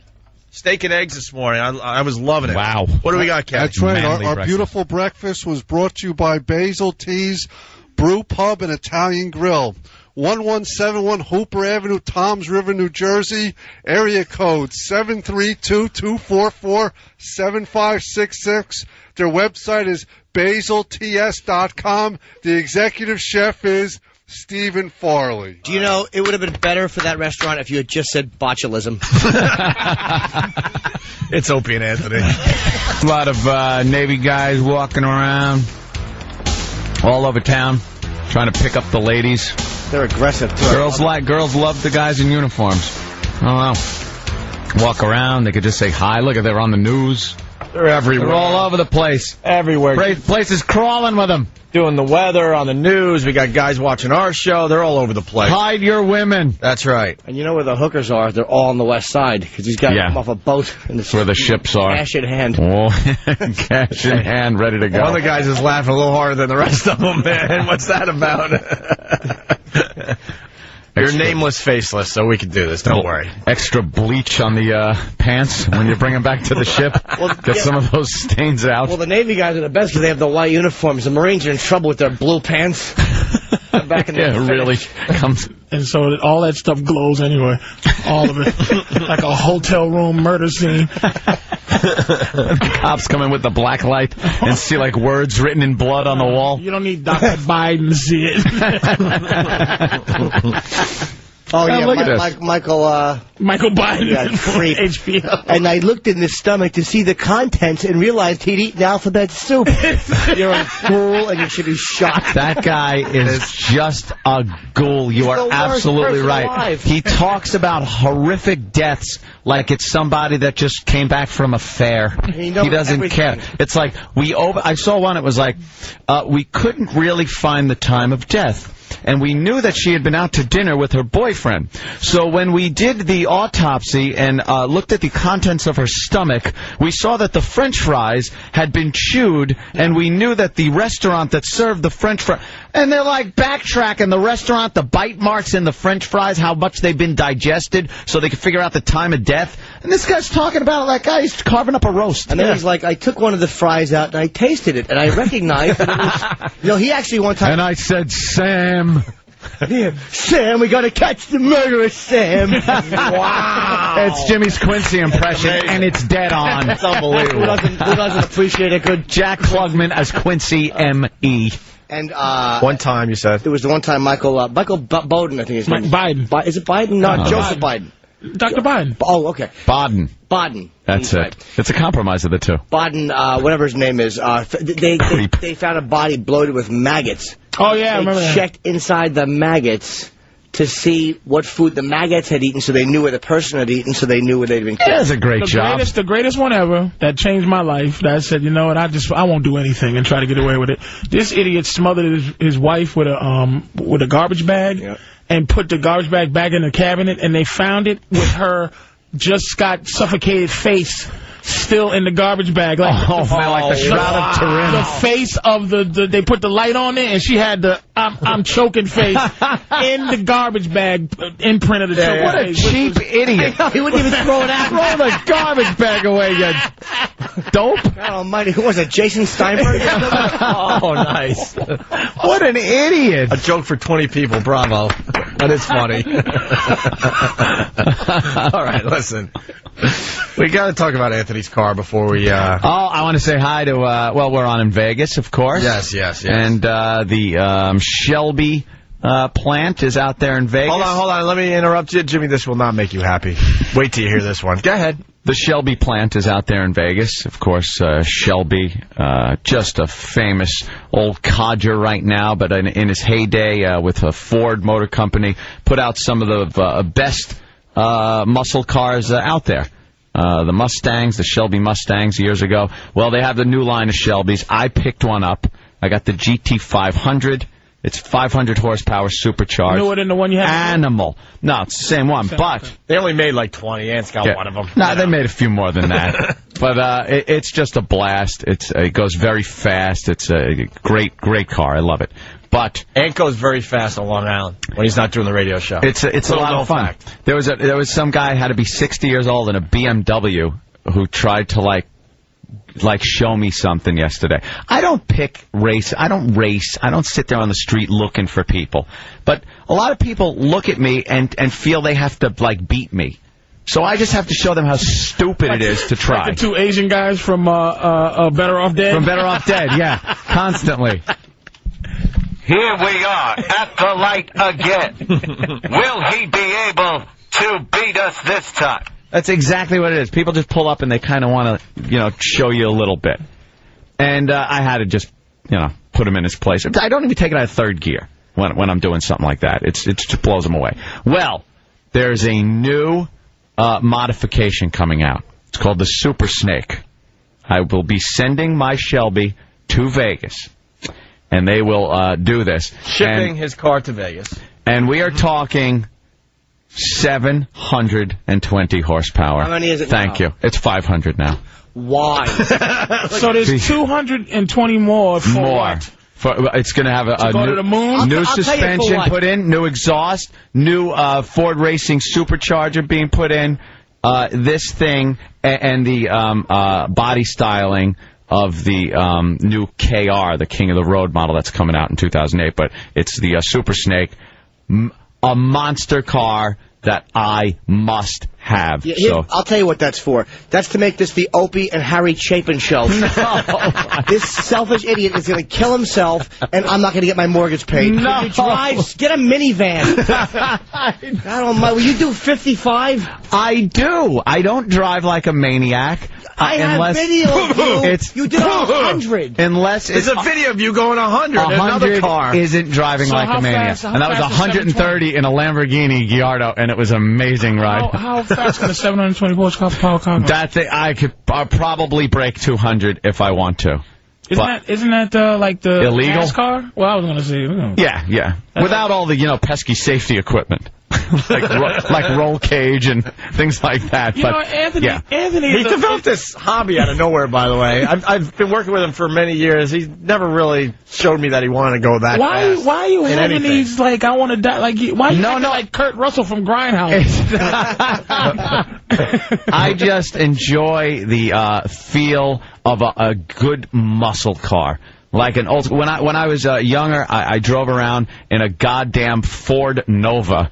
And then I had a Dodge Aries K car, and I'm finally able to have the kind of cars I want to have. How about a Rolls? That's what I was going to say. Yeah, what about a relaxing Rolls? I have an Escalade. I love my Escalade. It's a luxurious, very comfy, very big and safe. I like it. I like filling up the tank for $150, but that's my car, my daily driving car. But on a nice weekend like this coming up, I like taking the Shelby out. That's weird, dude. It's nice. It's not weird. It's just like, why do that? And why? What about us? You ever watch an episode of Cribs? Some of your brothers over there, boy, they love their cars. Why do white people do that? What? I'm just saying, they open up a garage, there's 20 cars in there. You know what they do? I got 2 cars. First of all, here's the difference. White people don't even clean their cars. You probably still got mud from when it splashed all the ducks you killed. Black people like to just go, hey, look at how nice this car is. I never had a nice thing in my life, and I got a lot of nice things. That's what I'm all about. No, you're not all about that. You're all about this is what I'm saying. Like when white people go into the shoe store, they actually go in there to use the shoes for what they're supposed to be. Like the running shoes, hey, I want to run in these. Black people do it for the looks. You're using a fast car to be fast, which you go, why are you doing that? You're 54. I'm not 54. If I was 54, I'd have bought the Corvette. It's exciting. It's something I was never able to have because I was a broke mother F my whole life. I worked for a living. But you're freaking out. Gold seat. You're freaking out, Jimmy, though, there, Anthony. I used to be the problem. Now you're the problem. I used to do some crazy things. I don't do them anymore. Old rollerblades, which is bad enough. No, I used to hold on to trucks and stuff. I finally stopped. I'm very safe in my car.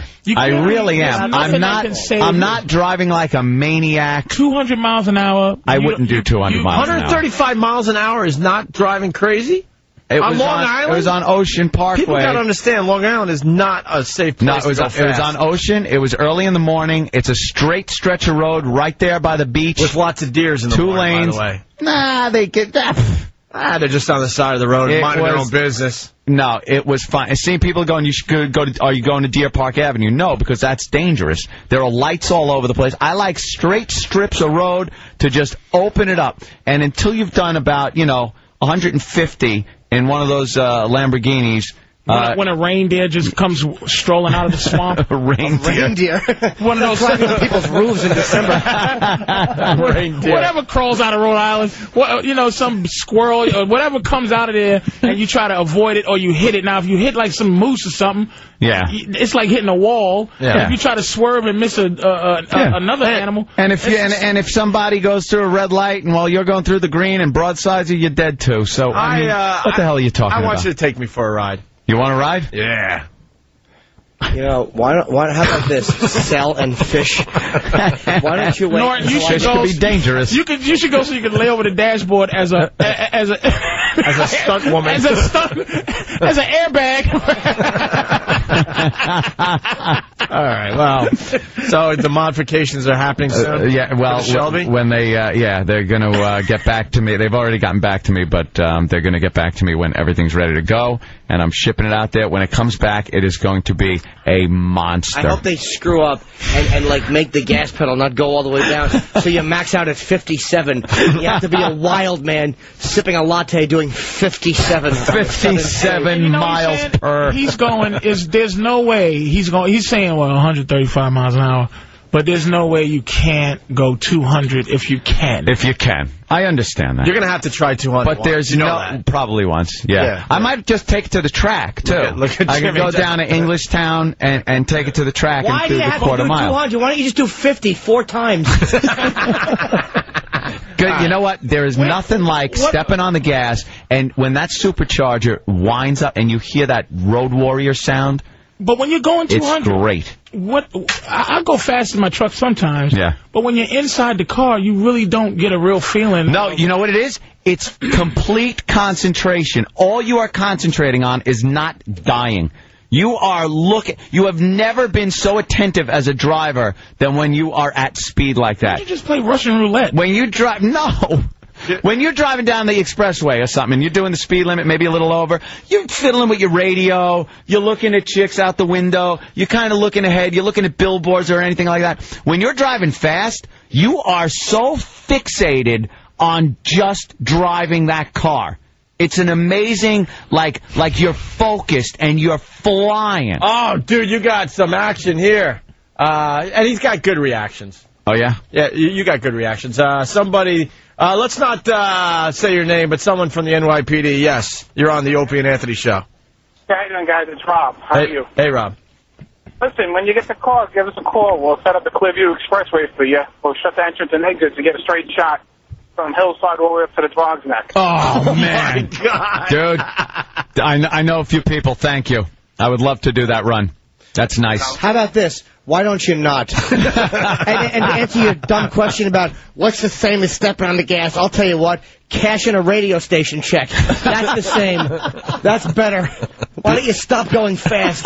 I drive my Caddy 70 with both hands on the wheel. 10 o'clock, 3 o'clock. All right, listen, we're gonna end the show with this. We're talking about Anthony. Patrice brought it up. You saw this video online. Got the audio. Oh, God, I thought I was going to be out of this mess. Well, we had the first show you and I did.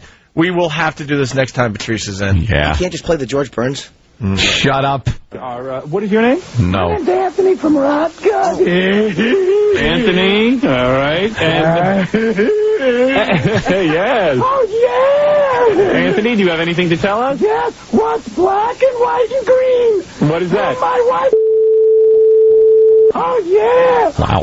Yeah, this is Sam Kinison. Hey, Jack, you want to do some Vegas stuff with me, man? We'll, go out there with the Outlaws, have some fun. Where's the money? Where's the money?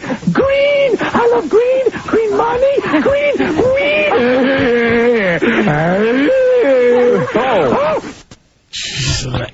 Is that a good Jackie? Honest to God. It was the it was Billy West's version of Jackie. Okay. He was supposed to win that. So it wasn't the competition. Oh, I got compliments and everything. I think I still owe you a stereo. How he loved me. I think I owe you a stereo. Yeah, I know. I should have won this. Comedian or something? Yeah, that's right, Howard. How you been, buddy? Hey, good to see you. For quite a while, you know. Yeah, I was thinking of stuffing your body and taking you out on tour. You're much easier to work with now. Yeah, that's true. I was pretty obnoxious there. It's not too good being dead. Those Christ jokes not going over too well these days. Boy, he's good.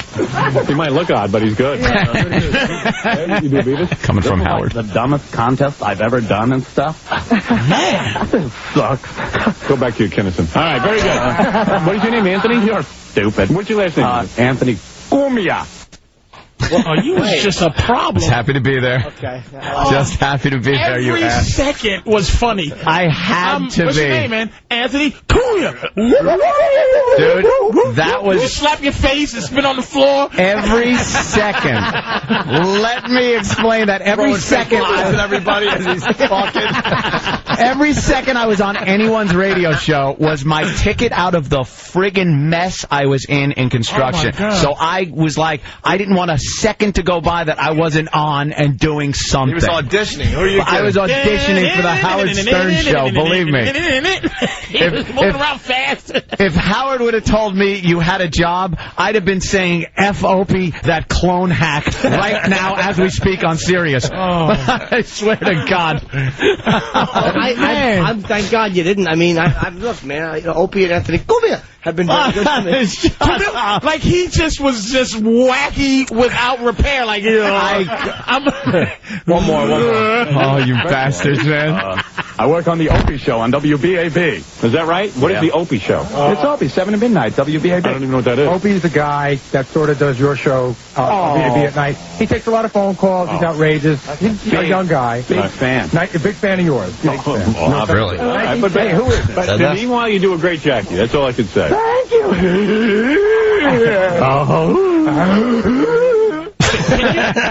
Can you imagine the dismissive, like, some dude named Opie? Okay, it just hindsight's 2020 now. Yeah. It's like, oh, jeez. Well, I said that I was going to go on and plug Opie's show on Howard's show, you know. And you did. And yeah, I did that, and it cost me the stereo that I should have won because I was the best. All right, I'll buy you one. Did it really cost you the stereo thing? Yeah. Oh, yeah, he was obviously going to win, but then I had that it little wrapped plugged up. in didn't. I had it all wrapped up. my friend. Did you do you at all that day? No, I don't think I did. What's your name, Anthony? I ended up on the E show also for that. Like, I was out in the hallway and the E video was going, and Dominic Barbara was out there, so I started doing a Dominic Barbara impression for years. This is going back like 94. This is friggin' Wow. He like beat up Dominic Barbara pretty good with his impression. I beat him up so bad. And then years later, I'm sitting in a courtroom getting a divorce, and my wife's attorney is Dominic Barbara, so it really kind of came back to haunt me. Wow. I'm up on the stand, and he's going, you do an impression of me. Go ahead, do it. All right, listen, we got to do line of the day and then get out of here for the long weekend, okay? We got what? Some runner-up lines of the day? Two runner-up lines of the day. Here's the first one. You know, Evan starts with an E. He could be the new E-Rock, perhaps. Sitting back there, running the show. Can we play Grape Lady now? Now that the chair could sigh.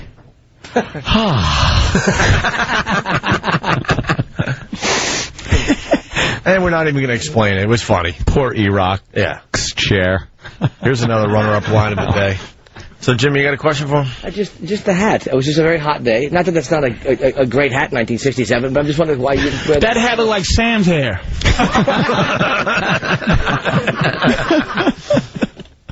Very good. That's a good one. And finally, here is your line of the day. Here comes line of the day, line of the day.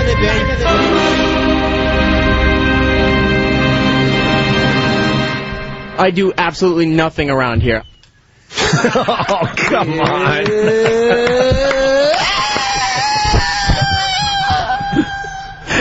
And the rock scream. Wow. Whose rock scream was that? Roland? Yeah, Roland doing the rock scream. All right, we got to get out of here for the long weekend. Patrice, thank you. Thank you. Comics all weekend long here in New York City. Wherever it is, I don't know. Who cares? It's on 14th Street and 9th Avenue, approximately 40 miles from the Stretch Factory, where I will be in New Brunswick. That would be Jim Norton. Tonight through Sunday. Have a great weekend, everybody, and welcome back, K-Rock. Oh, and Basil Teas, Basil Teas, thank you so much for the food. It was excellent. You outdid yourself this time around.